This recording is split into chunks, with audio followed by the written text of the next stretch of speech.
Thanks a lot, dear friends. I think the title of our meeting is definitively very accurate. Changing context. 2 weeks ago, the situation was quite different as it is today. I will say that in France, we start to miss the good old time of COVID because Europe is at war. So we are going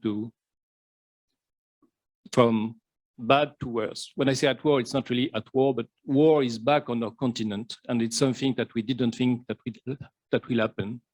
And as African Union ambassador says, we were so sure that after the post-World War II, there were enough wisdom of the world that we wanted to construct, that people understood that war was always a worse solution.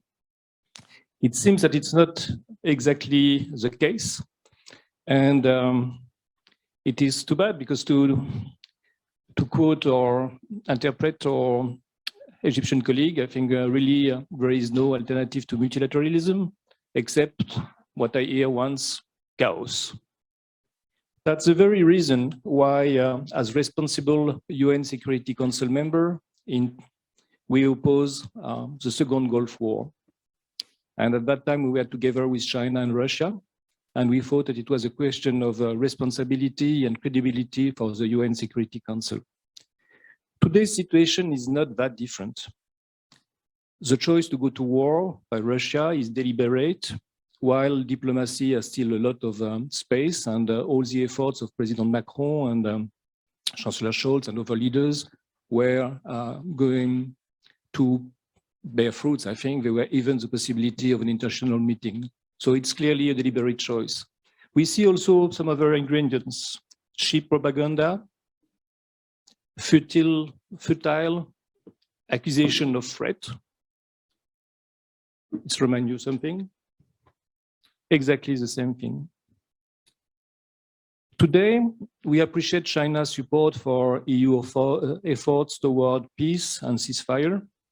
But as Nicolas just mentioned, it fell short of calling for a ceasefire. We can understand, and we also share that the situation in Ukraine is complex. There is many factors in Ukraine, but there is also very simple facts that are just to be reminded.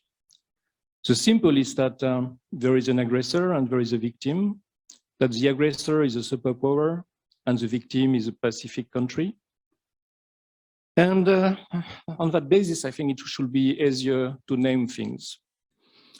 We hope that some voices like yours, it was mentioned by your Colombian colleague, can be heard, and that we will be together to work for peace.